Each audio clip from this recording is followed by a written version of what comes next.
Nous allons voir dans cette vidéo l'origine amazigh, c'est-à-dire berbère, de l'Égypte des pharaons. Les historiens et orientalistes occidentaux ont, dans leur très grande majorité, toujours fait une nette distinction entre la population du Grand Maghreb et celle de l'Égypte, sur la base de leur identité ethnique et culturelle. Et ceci alors qu'aucune frontière naturelle ne sépare cette région de l'Afrique du Nord géographique, qui va donc de l'Atlantique jusqu'à la mer Rouge.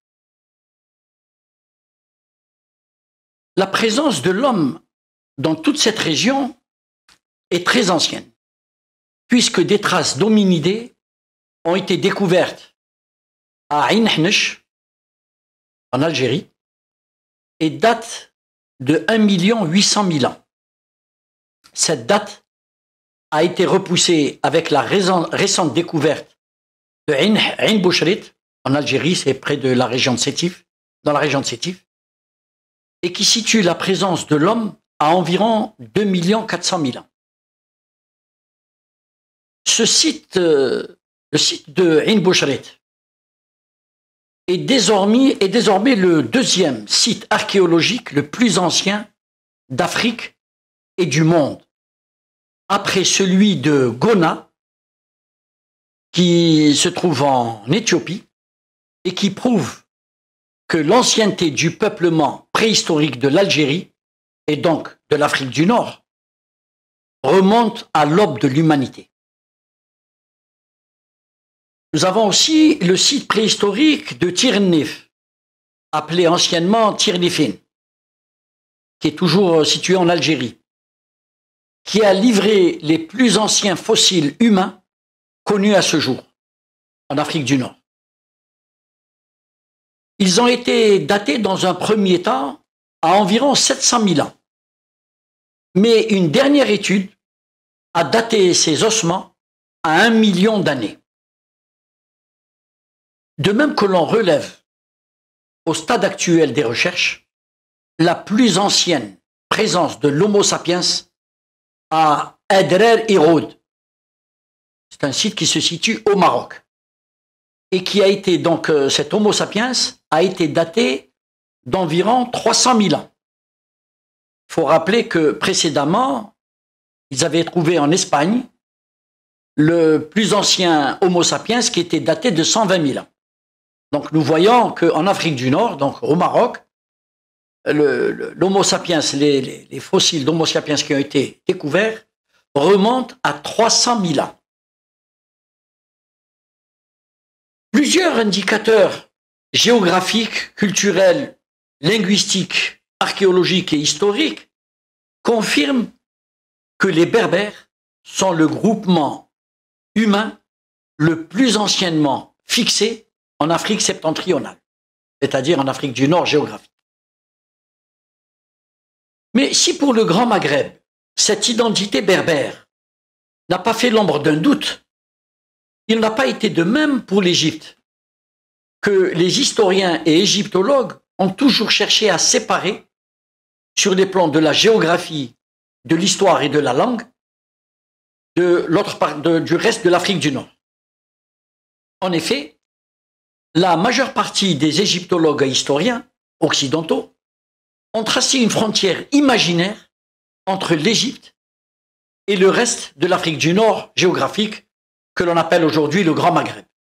Dans leur ouvrage intitulé Des chars et des tifinards, les archéologues Yves et Christine Gauthier ont indiqué que plus de 6000 sites rupestres, gravures et peintures, inscriptions libyco-berbères comprises, ont été localisés depuis l'Atlantique jusqu'à la mer Rouge et de l'Atlas saharien jusqu'au Sahel.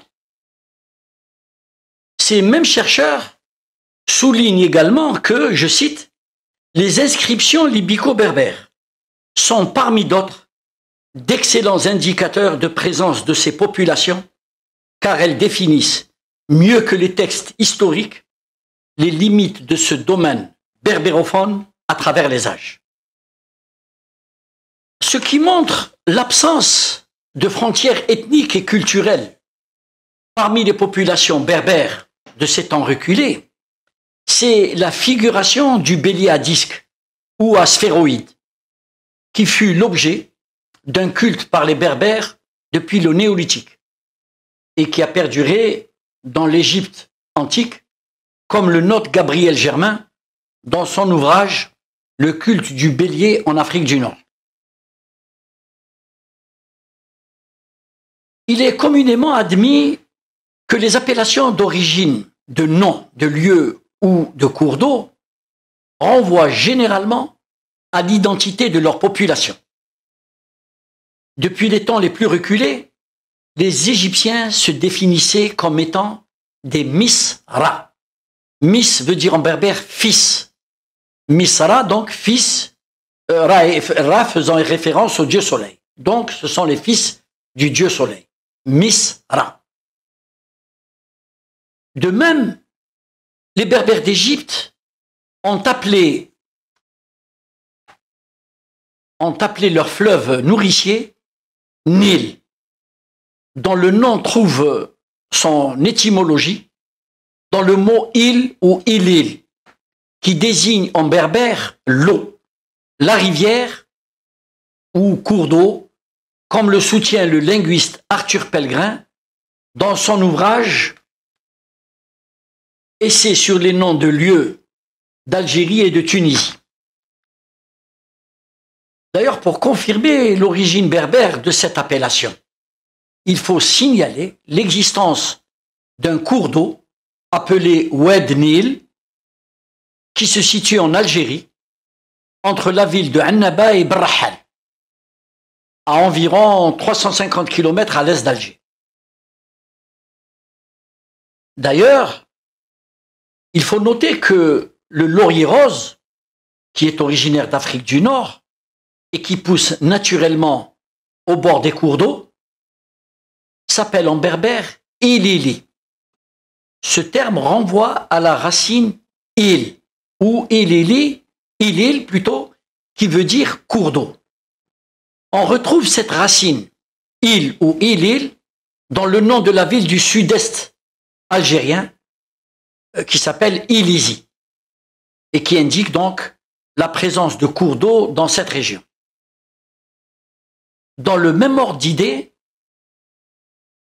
on note l'existence d'une tribu appelée Ouled Nail, qui est implantée au centre de l'Algérie depuis des millénaires et qui tient son nom de la racine il ou ilil ou nil, et qui fait référence à l'eau, au cours d'eau ou à la rivière.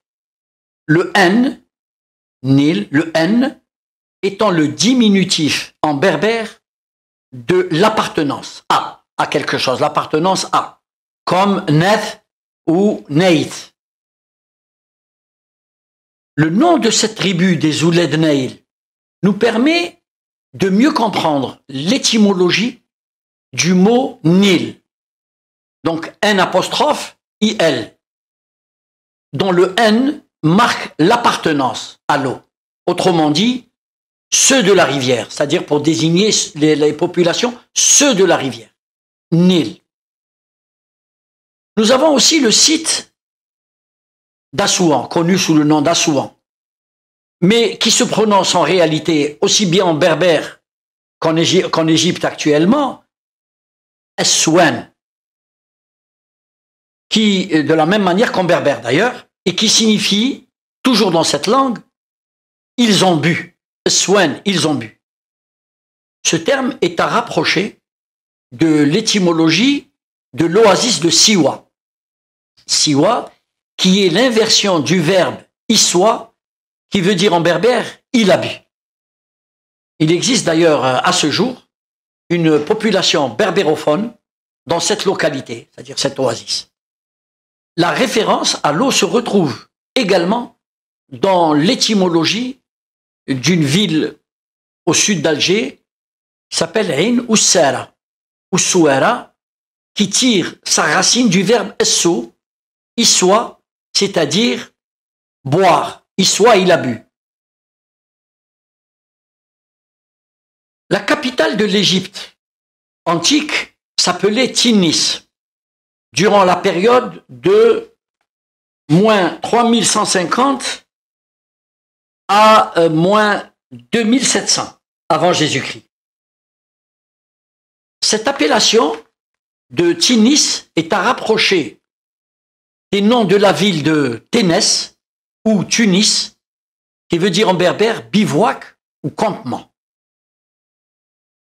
De même, on peut voir que un grand village situé à 40 km au sud du Caire et à 5 km de la pyramide de Dashur, appelée plus connue sous le nom de pyramide rouge, s'appelle Mezrouna. Ce nom est à rapprocher du nom de la tribu berbère des Mezrenna, qui résidait dans la région d'Alger et qui est un dérivé du mot Amazir. On peut noter aussi que le troisième pharaon de la première dynastie, qui se situe aux environs du 31e siècle avant Jésus-Christ, qui s'appelait Djer. Ce terme Djer est à rapprocher de l'appellation du Djebel Djerjer. En berbère, en kabyle, on dit Adrar en Djerjer. Adrar en Djerjer. On retrouve ici le N de l'appartenance, déformé par les Français en Djurdjura, et dont l'étymologie en berbère veut dire grand. Il en est de même d'ailleurs pour l'oued Djer, qui se trouve à environ 70 km au sud d'Alger, ou bien de l'oued Tadjerjart, qui se situe ou que l'on trouve dans le Tassili, non loin d'Ilizi, c'est-à-dire dans le sud algérien. Les égyptologues se sont complus, par ignorance de la langue amazigh, à donner des significations fantaisistes à certains noms de lieux ou de personnes, sans se référer à la langue amazigh, qui est la langue originelle des habitants de l'Égypte et du reste de l'Afrique du Nord.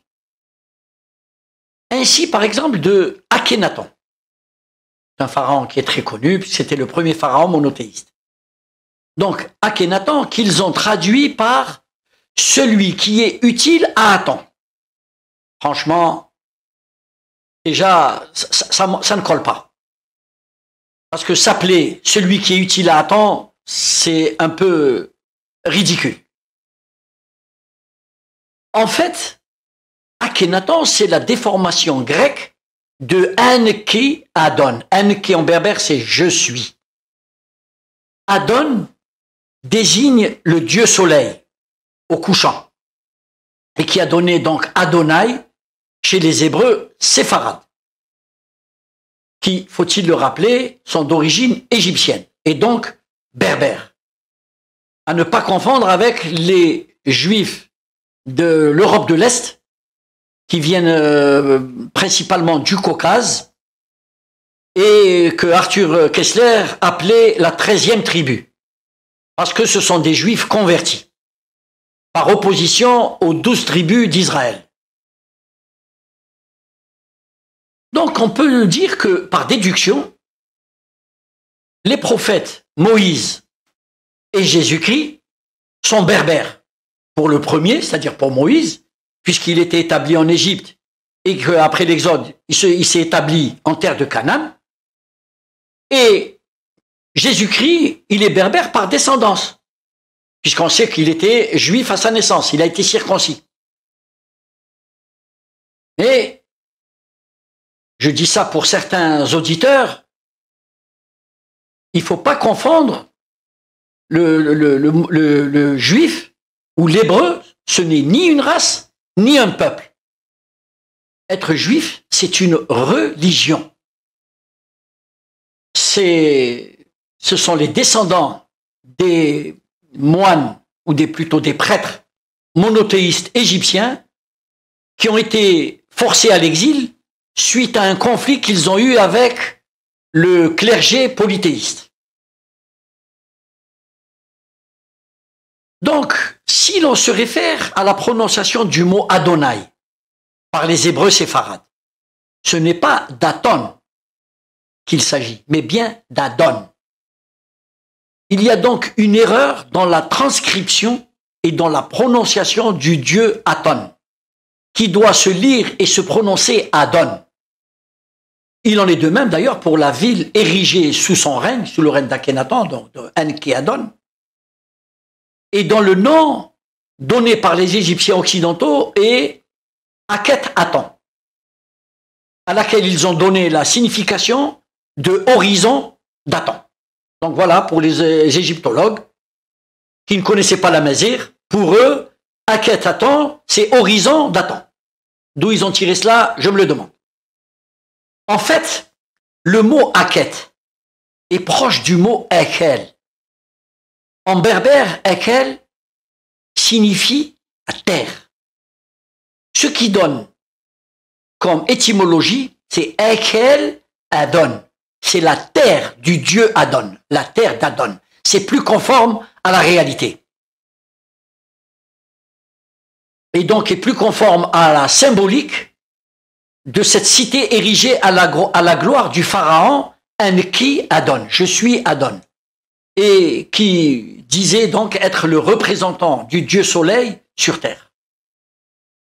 Donc c'est en revenant à la source de la langue berbère que l'on peut expliquer l'étymologie de la plupart des noms des pharaons ou des noms de lieux de l'Égypte antique et même actuels pour certains, comme nous l'avons vu tout à l'heure, que ce soit le mot Nil, Aswan, Siwa, Mezrouna, etc. D'ailleurs, l'importance de l'eau était telle que l'on trouve le suffixe et le préfixe amen dans la majorité, dans les noms d'une quarantaine de pharaons, toutes dynasties confondues.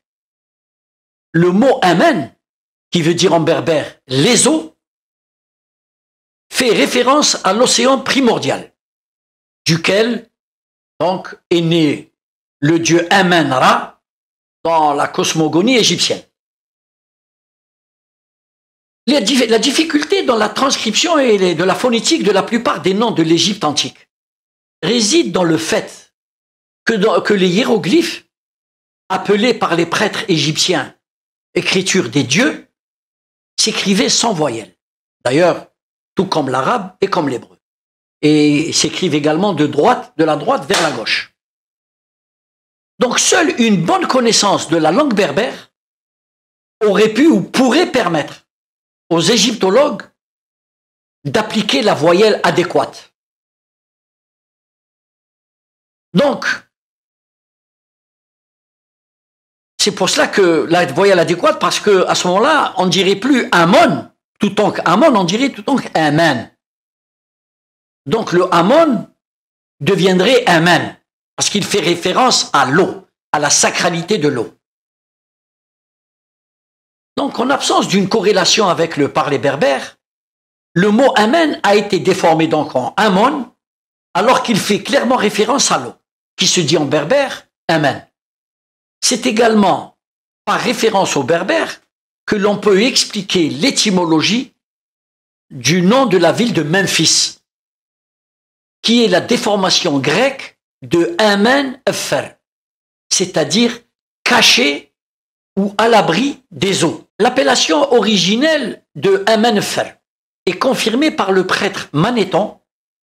Donc voilà encore un autre nom, une déformation par les Grecs Manéthon. En réalité, quand on analyse, c'est Amen-Adon. C'est eau de Dieu. Et donc les Grecs ont transformé ce nom en Manéthon, qui était l'historien des dynasties pharaoniques, qui a relaté que le pharaon Amenès, c'est-à-dire ses eaux à lui, avait fait construire sa capitale en détournant la rivière par des digues. D'où le nom de Amen-Fer, à l'abri des eaux. La sacralité de l'eau, mise en relation avec le fait que dans la Torah, c'est-à-dire l'Ancien Testament, Moïse demandait à ses fidèles de ponctuer ses prières par le mot Amen lors de la sortie d'Égypte nous permet de déduire que c'est bien d'Amen qu'il s'agit et non d'Amon. L'ancienneté et la persistance de la langue amazigh, qui, faut-il le rappeler, est la plus ancienne langue parlée du bassin méditerranéen. Parce que le grec ancien est mort, le latin est mort, mais le berbère est demeuré à ce jour.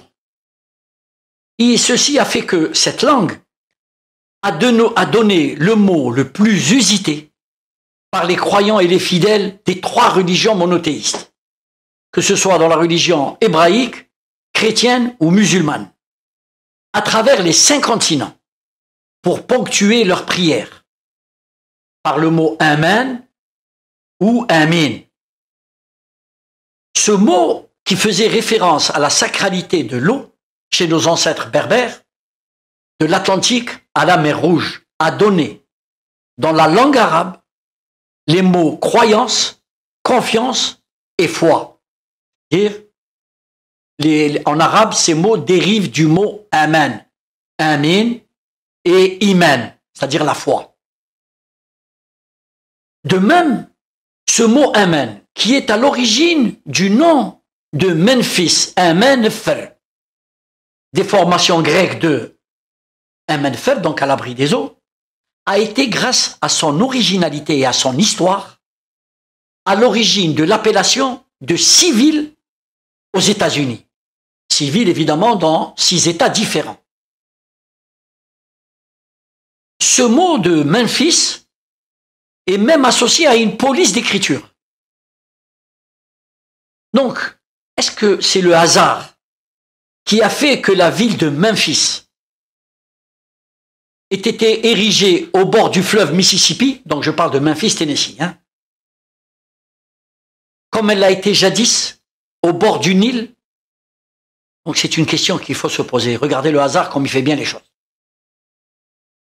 Donc tous ces indices culturels, linguistiques, archéologiques, géographiques et linguistiques confirment la berbérité de l'Égypte depuis les temps les plus reculés. Donc il est temps que la signification des noms antiques à consonance berbère de l'Égypte soit revue à la lumière de la langue amazigh pour en connaître le véritable sens et la bonne prononciation. En outre, il est également temps de revoir notre calendrier amazigh à la lumière de ces données pour le faire commencer en l'an -3150 avant Jésus-Christ pour nous situer à l'aube de l'année 5171 correspondant à l'année 2021.